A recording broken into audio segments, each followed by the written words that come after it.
শুভ সন্ধ্যা প্রিয় বন্ধুরা।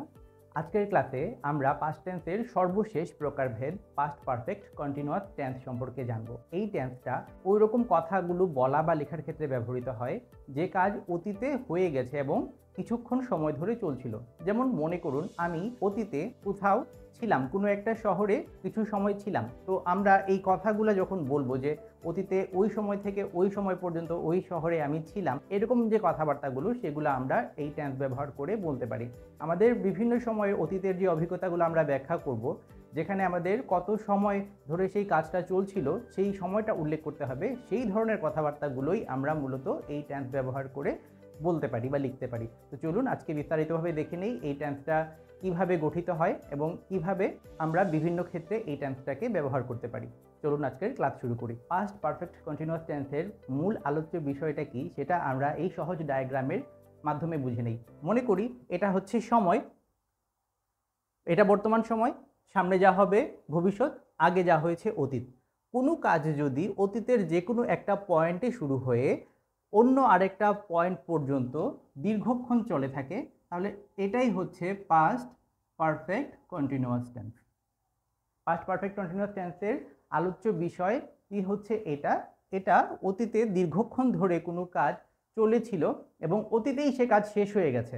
এই পয়েন্টে শুরু হয়ে এই পয়েন্টে শেষ হয়ে গেছে এবং এই দুই পয়েন্টের মধ্যে কাজটা ঘটেছিল, এরকম কোনো ধরনের কথা যখন আমরা লিখতে যাব বা বলবো, তখনই আমাদের পাস্ট পারফেক্ট কন্টিনিউয়াস টেন্সের প্রয়োজন পড়বে। এর স্ট্রাকচারটা মোটামুটি এরকম: প্রথমে সাবজেক্ট, তারপর হ্যাড বিন, তারপর ভার্বের সঙ্গে আইএনজি, তারপর অবজেক্ট কখন কখন আমরা দেখব যে কোনো কোনো বাক্যে অবজেক্ট হয়তো ব্যবহৃত হচ্ছে না, তারপর ফর বা সিন্স, এবং তারপর টাইম উল্লেখ করা থাকবে। মানে অতীতে অন্য আরেকটা পয়েন্ট, যেই সময়টার আগে এই কাজটা শেষ হয়েছে সেই টাইমটা এখানে মেনশন করা থাকবে। এবং আগের ক্লাসে আমরা দেখেছিলাম ফর এবং সিন্সের ব্যবহার। যখন সময়ের পরিমাণ বলে দিবে তখন আমরা ব্যবহার করব ফর, মানে নির্দিষ্ট কোনো পয়েন্ট বলে দেবে না যে এই পয়েন্ট থেকে কাজটা শুরু হয়েছিল। কিন্তু যদি কখনো এরকম নির্দিষ্ট কোনো পয়েন্ট বলে দেয়, যেমন যে কোনো একটা সাল বা মাস বা যে কোনো একটা দিনের যে কোনো একটা সময় এরকম যদি উল্লেখ করে দেওয়া থাকে, সে সকল ক্ষেত্রে আমরা সিন্স ব্যবহার করব। তো আমরা কিছু উদাহরণ দেখি, তাহলে এই কনসেপ্টটা আমাদের ক্লিয়ার হবে। তো এই উদাহরণগুলো আমরা একটু খেয়াল করি। প্রথম উদাহরণে কি দেওয়া আছে? I had been working on the project for 2 months before I left the job. চাকরি ছেড়ে দেওয়ার পূর্বে 2 মাস যাবৎ আমি ওই প্রজেক্টে কাজ করছিলাম। তো দেখুন, আমি কাজ করছিলাম মানে আমার কাজটা চলমান ছিল কতক্ষণের জন্য? 2 মাস ধরে। এবং সেইটা কখন? আমি অলরেডি কিন্তু চাকরি ছেড়ে দিয়েছি, যে কথাটা বলা হয়েছে আই লেফট দ্য জব, তার মানে ওই কাজটাও কিন্তু অতীতে হয়ে গেছে, ওটা অতীতের একটা পয়েন্ট। সেই সময়টার আগ পর্যন্ত আমি একটা কাজ করছিলাম এবং কিছুক্ষণ সময় ধরে। তো এই রকম কথা বললে কিন্তু আমরা পাস্ট পারফেক্ট কন্টিনিউয়াস টেন্স ব্যবহার করে বলে থাকি বা লিখে থাকি। তো এখানে কি কি আমরা করলাম আমরা একটু খেয়াল করে দেখি। আমরা প্রথমে সাবজেক্ট বসালাম, তারপর হ্যাড বিন বসলো, তারপর ভার্বের সঙ্গে আইএনজি যুক্ত হলো। পাস্ট টেন্সের ক্ষেত্রে আমাদের একটাই অক্সিলারি ভার্ব আছে, সেটা হচ্ছে হ্যাড, এবং সেটা সকল সাবজেক্টের ক্ষেত্রেই। মানে হচ্ছে যেমন থার্ড পারসন সিঙ্গুলার নাম্বারের ক্ষেত্রেও হ্যাড হবে, থার্ড পারসন প্লুরাল নাম্বারের ক্ষেত্রেও হ্যাড হবে। যেমন এখানে দুইটা উদাহরণ দেওয়া আছে, তো আমরা এটা দেখবো একটু। আমরা আসি এরপর এখানে দেখি কি করলাম আমরা।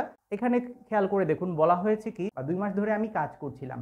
এখানে সময়ের পরিমাণটা দেয়া আছে কিন্তু নির্দিষ্ট করে বলা নাই কোন সময় থেকে 2 মাস কাজ করছিলাম। তো যখন এরকম পরিমাণ দেয়া থাকবে তখন আমরা কি ব্যবহার করব? ফর ব্যবহার করব। এবং তারপরে তো পরের পয়েন্টটা উল্লেখ করা আছে যে অতীতের যখন আমি কাজটা ছেড়ে দিয়েছিলাম। পরের উদাহরণটা আমরা একটু দেখি, এখানে কি বলা হয়েছে? She had been living there since 1990 before she moved out. সে চলে যাওয়ার আগ পর্যন্ত 1990 সালে ওখানে 1990 সাল পর্যন্ত ওখানে বসবাস করছিল। তো 1990 সালের আগ পর্যন্ত সে ওখানে বসবাস করছিল, তারপরে সে চলে যায়। এখানেও কিন্তু দেখুন একটা দুইটা পয়েন্ট আছে যে তারপর 1990 সালের আগে একটা সময় এবং 1990 সাল, ওই সময়ে সে ওখান থেকে ওই সময় পর্যন্ত সে ওখানে ছিল এবং তারপরে সেখান থেকে চলে গেল। এবং এখানে খেয়াল করে দেখি, এখানে কিন্তু আমরা সিন্স ব্যবহার করেছি। কারণটা কি? এখানে একটা নির্দিষ্ট সময় উল্লেখ করে দিয়েছে। যখন এরকম নির্দিষ্ট সময় উল্লেখ করে কোনো কথা বলা হবে, সে সকল ক্ষেত্রে আমরা সিন্স ব্যবহার করব। আর শুধুমাত্র সময়ের পরিমাণ দিলে আমরা ফর ব্যবহার করব। পরের উদাহরণটা দেখি, এখানে কি বলা হয়েছে? They had been waiting for the bus for 30 minutes when it finally arrived।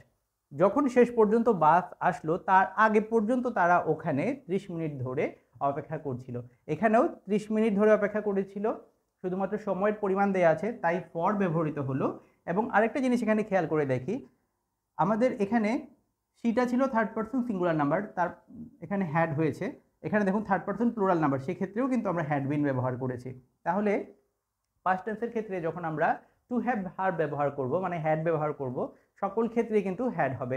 তারপর ভার্বের সঙ্গে আইএনজি এবং তারপর এখানে অবজেক্ট বসলো। এখানে ফর দ্য বাস, এটা পুরাটাই কিন্তু একটা অবজেক্ট হিসেবে এখানে কাজ করছে বাসের জন্য। কতক্ষণ ধরে? 30 মিনিট ধরে। তারপরে আরেকটা পয়েন্টের কথা উল্লেখ করা আছে। তো আশা করি আমরা বুঝতে পারলাম যে মূলত কোন কোন ক্ষেত্রে আমরা কিভাবে পাস্ট পারফেক্ট কন্টিনিউয়াস টেন্সকে ব্যবহার করতে পারি এবং এর গঠনটা কীরকম। আরেকটা উদাহরণ দেখি, এই দুইটা এক্সাম্পল আমরা একটু খেয়াল করি। এখানে কিন্তু আমরা কাজটা কত সময় ধরে চলছিল সেরকম কোনো কিছু বলিনি। এখানে কি হয়েছে দেখি, প্রথমটাতে কি বলা হয়েছে, she was exhausted because she had been running. সে ক্লান্ত ছিল কারণ সে দৌড়াচ্ছিল। তো এখানে একটা জিনিস খেয়াল করে দেখি, অতীতেই সে কীরকম ছিল বা যে কোনো একটা কাজ অতীতে কেন এরকম হয়েছিল সেটার কারণটা বর্ণনা করতে কিন্তু আমরা এই যে পাস্ট পারফেক্ট কন্টিনিউয়াস টেন্সটা ব্যবহার করতে পারি। সে ক্লান্ত ছিল, কারণটা কি? সে দৌড়াচ্ছিল। সে দৌড়াচ্ছিল মানে সে নিশ্চয়ই কিছুক্ষণ সময় ধরে দৌড়াচ্ছিল এবং তাকে ওই জন্য সে সময়ে ক্লান্ত লাগছিল। তো অতীতেই কোনো একটা কাজ হয়েছিল এবং কিসের কারণে সেই কাজটা ঘটেছিল সেইটা ব্যাখ্যা করতে বা সেই ধরনের কারণগুলো বলতে কিন্তু আমরা পারফেক্ট কন্টিনিউয়াস টেন্স ব্যবহার করতে পারি। বা পরের উদাহরণটা দেখি, her hands were stained because she had been painting. তার হাতে দাগ লেগে রয়েছিল কারণ সে রং করছিল বা ছবি আঁকছিল। তো এভাবে পাস্ট পারফেক্ট কন্টিনিউয়াস টেন্স ব্যবহার করে আমরা অতীতে যে কোনো একটা কাজ যেটা অতীতেই শেষ হয়েছে এবং শেষ হওয়ার আগ পর্যন্ত বেশ কিছুক্ষণ সময় ধরে চলেছিল এরকম কোনো কিছু বলতে যেমন এই টেন্সটাকে ব্যবহার করতে পারি। আবার কোনো একটা কিছু কেন ঘটেছিল সেই কারণটাও কিন্তু আমরা পাস্ট পারফেক্ট কন্টিনিউয়াস টেন্স ব্যবহার করে বলতে পারি। তো আশা করি পাস্ট পারফেক্ট কন্টিনিউয়াস টেন্সটা আমি আপনাদেরকে বোঝাতে পেরেছি। যদি কোনো প্রশ্ন থাকে আমাকে কমেন্টে জানাবেন, আমি আপনাদের সেই প্রশ্নের উত্তর দিব। আজকের ক্লাস এই পর্যন্তই। একটা অনুরোধ, চ্যানেলটি সাবস্ক্রাইব করুন, ভিডিওগুলো আপনাদের বন্ধুদের মধ্যে শেয়ার করুন। দেখা হবে পরবর্তী ক্লাসে সর্বশেষ tense future perfect continuous tense নিয়ে। সেই পর্যন্ত সকলে ভালো থাকুন, সুস্থ থাকুন। Good night.